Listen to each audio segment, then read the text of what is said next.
Salamlar, vaxtınız xeyir olsun. Biz bugün danışacağıq bəzi hecalı isimlərdə ikinci saitin düşməsi qaydasından. Deməli, sözlər bölündü iki yerə burada. Milli sözlərə və bir də alınma sözlərə. Milli sözlər əsl Azərbaycan sözləridir. Və bu Azərbaycan sözlərində, yəni öz milli, başqa dillərdən alınmayan Azərbaycan sözlərində bir dənə mənsubiyyət şəkilçisi qəbul edəndə ikinci hecadakı sait düşür.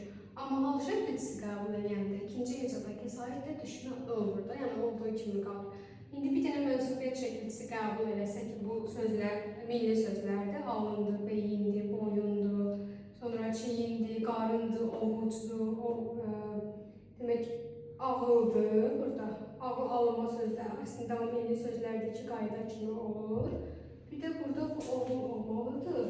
Oğul sözü də əslində milli sözdür, amma mənsubiyyət şəkilçisi qəbul edəndə ikinci hecadakı sait düşür, amma hal şəkilçisi artıranda ikinci hecadakı sait deməli qalır.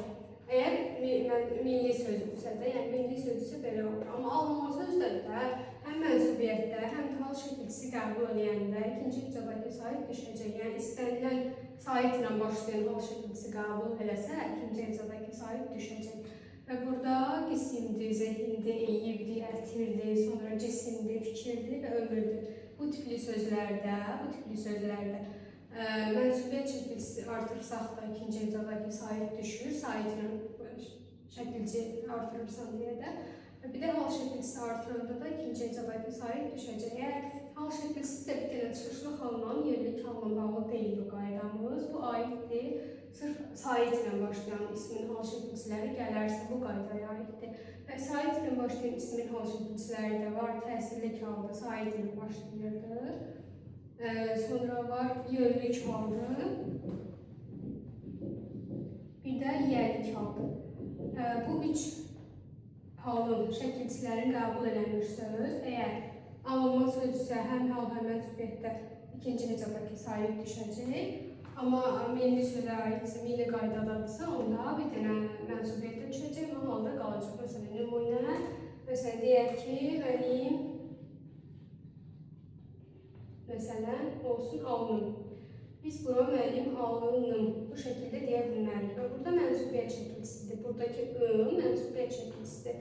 Mənsubiyyət şəkilçisi qəbul edilmiş söz olduğuna görə burada ikinci hecadakı saiti düşər. Və burada da mesela deyək ki, ömrüm, mənim ömrüm, elə deyək. Mənim ömrüm. Burada da mənsubiyyət şəkilçisi qəbul etdiyinə görə ikinci hecadakı saiti burada düşür. Biz bura mənim, belə deyək də, ömrüm, bu şəkildə deyə bilmərik. Və burada ikinci hecadakı saiti mənsubiyyət qəbul etdiyinə görə düşməlidir. Və yaxud da deyək ki, ömrün səhifəsi.